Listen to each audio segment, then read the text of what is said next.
Mr. J. I just wanted to make a quick video about circumference and area of circles before our test comes up here. So I got my circle. I'm terrible at drawing them, but that is a pretend circle, let's say. And let's put our diameter inside, and let's make our diameter 6. Okay? So whatever you do, or whatever you make your diameter, or whatever the diameter is, rather, like if you were measuring an actual circle, that's going to be our diameter, and we know our radius is going to be half, right? Because the radius is just a line that goes from the edge of the circle into that center point, and diameter is just a line that goes edge to edge through the center. So as long as that happens, you will have an accurate diameter and radius if you measure them. I mean, you really only need one because the other one is double or half, depending on which one you're looking for, right? So the other thing we are going to want is area and circumference. So circumference is just the perimeter of the circle. Circle gets a special name for its perimeter because it's a special shape. It's not a polygon. It doesn't have straight sides like all the other ones we've learned so far. It's not really a line at all. It's an infinite number of points that exist about a center point, right? We talked about that. So that's why it has its own special name. So circumference. So the formula is going to be, there's different ways they're written, but the one I like is pi times diameter. The one you see most commonly is 2 pi r. I don't really like that one. It's the one you're going to see probably in high school, but I don't like it because when I think of how you find the circumference, I use the diameter. I don't actually use the radius. And the other reason I don't like it is because it's got this 2 here, and we're going to use a squared symbol in our formula for area, or one of our formulas for area.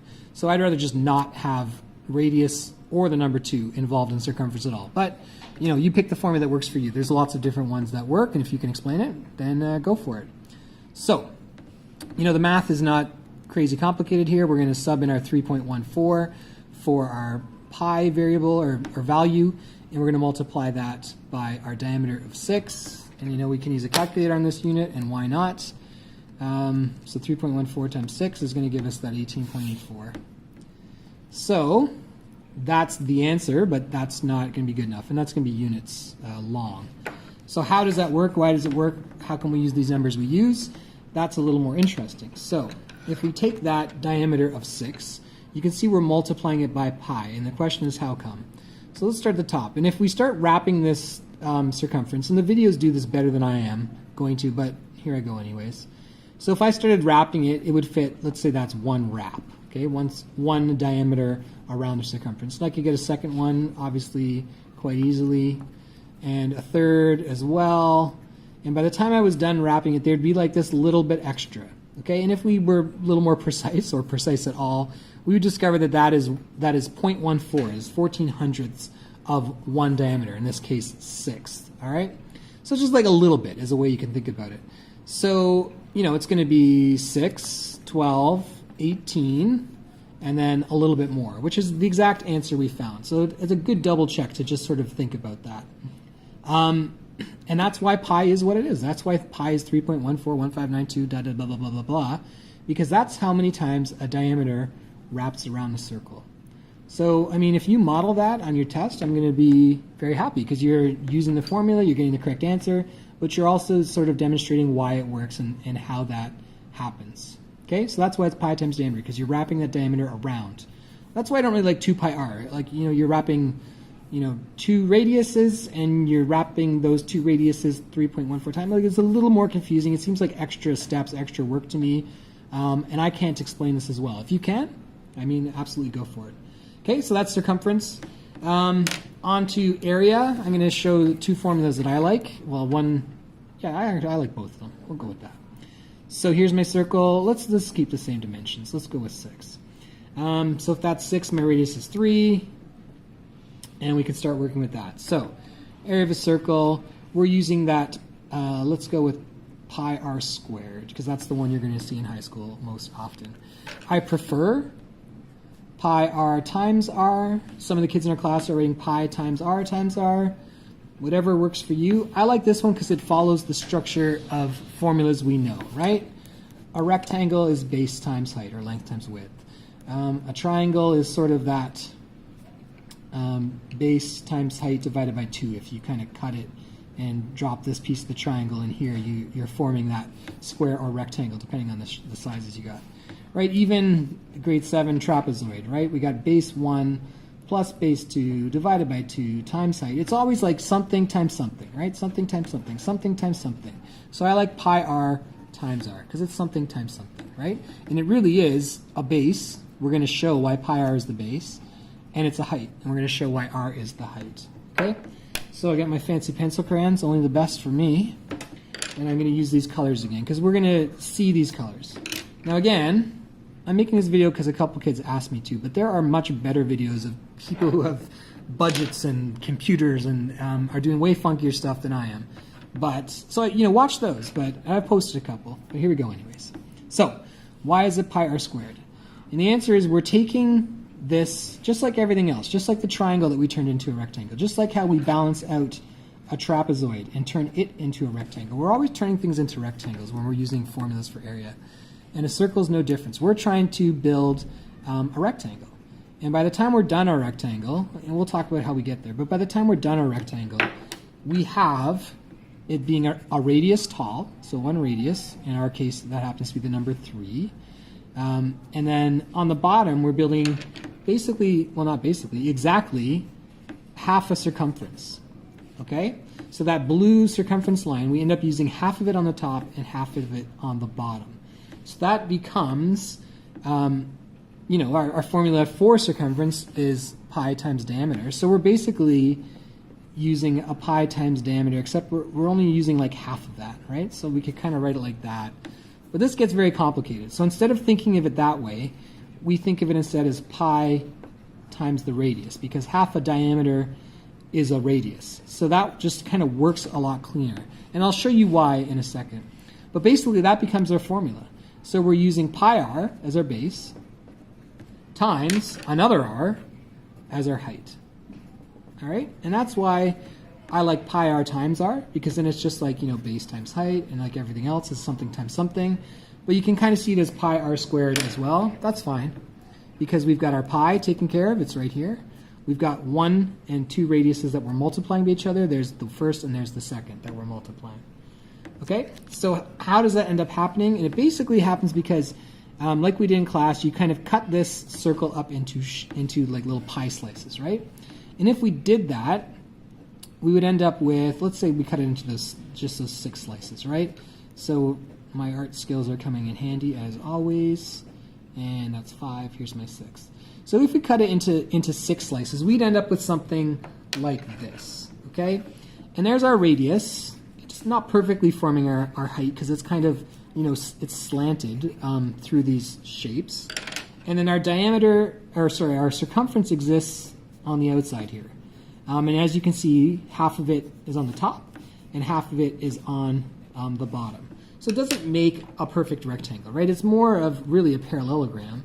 And you can see that we've got, you know, if we draw a straight line through here, even on my terrible shapes, we're losing a lot of the area outside of the parallelogram in these curves. So it's not like a perfect, the formula wouldn't work here. If we did this perfectly and measured it, and we only accounted for the parallelogram, we'd be missing lots of parts of the area. So our number would be really inaccurate. But what happens is we cut more slices, right? If instead of doing 6 slices, I did 12, it would become more rectangle-y and less parallelogram-y, and my lines would be straighter, so I'd have less area wasted. And if I did 100 slices, or 1,000 slices, or 1,000,000 slices, or 1,000,000,000 slices, it would become more and more like this rectangle. And if I did an infinite number of slices, I would have, you know, it would be so, the slices would be so small, it'd be infinitely small, that I would have a perfectly tall radius. And it would be exactly that tall, it would be perfectly straight, right? And my other part of my rectangle would also be perfectly straight, and it would be, you know, there'd be no curve escaping outside the line, not even if you zoomed in on it with a microscope, right?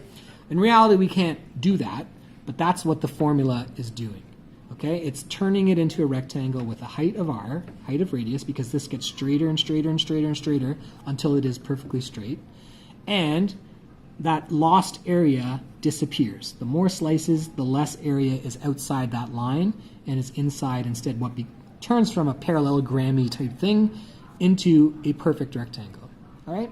And that's why that formula works. That's why we get pi r times r. All right? And it makes sense that we have that pi r on the bottom because we have only half of the circumference. So instead of being pi times the diameter, we just do pi times the radius because the radius is half the diameter. Okay, and you can see why, because we got half down here, half up top.